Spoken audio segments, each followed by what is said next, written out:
नमस्कार new rising India पर मैं हूं आपके साथ आस्था तिवारी। कोरोना वायरस की बात की जाए तो कोरोना वायरस ने फिर से एक बार दस्तक दे दी है नई लहर के साथ। अगर 83 दिनों के अंदर की बात की जाए तो 83 दिनों के अंदर देश में ऐसा पहली बार हुआ है कि 15,000 से ज़्यादा मामले एक साथ आए हों। ऐसे में अगर बात की जाए तो 4 राज्य ऐसे हैं जहां पर सबसे ज़्यादा कोरोना के आंकड़े सामने आए हैं। दिल्ली, पंजाब, महाराष्ट्र, तमिलनाडु, ये ऐसे राज्य हैं जहां पर सबसे ज़्यादा कोरोना के मामले हमारे सामने आए हैं। ऐसे में देखना होगा और समझना होगा कि हमारे लिए सतर्कता बरतनी कितनी ज़्यादा ज़रूरी हो चुकी है, क्योंकि बीते वर्ष हमने वो तमाम चीज़ों को झेला है।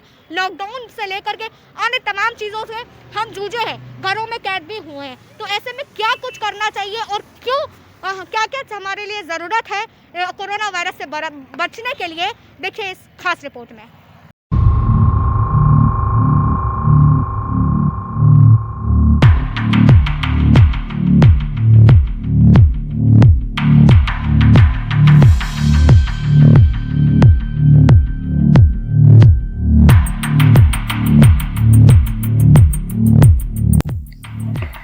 देश में कोरोना की नई लहर के साथ पैर पसार लिए हैं। ऐसे में हमारे लिए और सावधान रहने की जरूरत है। बीते साल हमने देश की वो स्थिति देखी जो वाकई भयावह थी।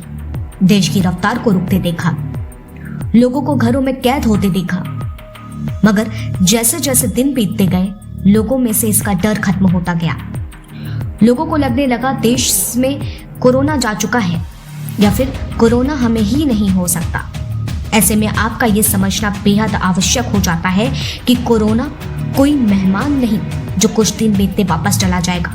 कोरोना एक वो संक्रमण बीमारी है जिसने शायद आपको भी मजबूर कर दिया था घरों में कैद रहने के लिए,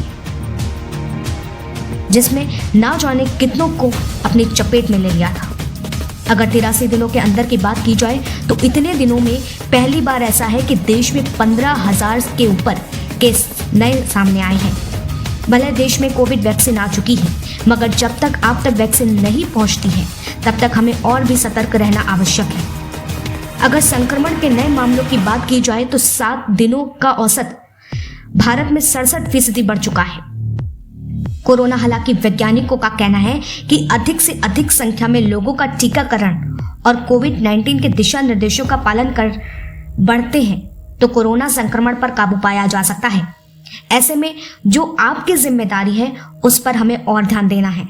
अपनी सुरक्षा खुद करनी है, क्योंकि आप सुरक्षित रहोगे तो आपका घर सुरक्षित रहेगा, घर सुरक्षित रहेगा तो ये देश भी सुरक्षित रहेगा। तो कोरोना की नई लहर आ चुकी है और उसकी नई सतर्कता के साथ हमें आगे बढ़ना है। ये थी खास रिपोर्ट कोरोना वायरस को लेकर के, जिस रिपोर्ट से हमें साफ साफ समझ में आता है कि हमारे लिए कोरोना वायरस से बचना कितना ज़्यादा ज़रूरी हो जाता है और दूसरी तरफ हमारी कितनी बड़ी जिम्मेदारी है खुद के प्रति, देश के प्रति, परिवार के प्रति, क्योंकि अगर आप सुरक्षित रहेंगे तो परिवार सुरक्षित रहेगा, परिवार सुरक्षित रहेगा तो ये देश सुरक्षित रहेगा और देश सुरक्षित रहेगा तो ही देश का विकास हो सकता है। तो ऐसे में सतर्कता बरतनी बेहद ज़रूरी है और अपनी जिम्मेदारी को समझना बेहद ज़रूरी है। कैमरामैन अमिताभ तिवारी के साथ आस्था तिवारी।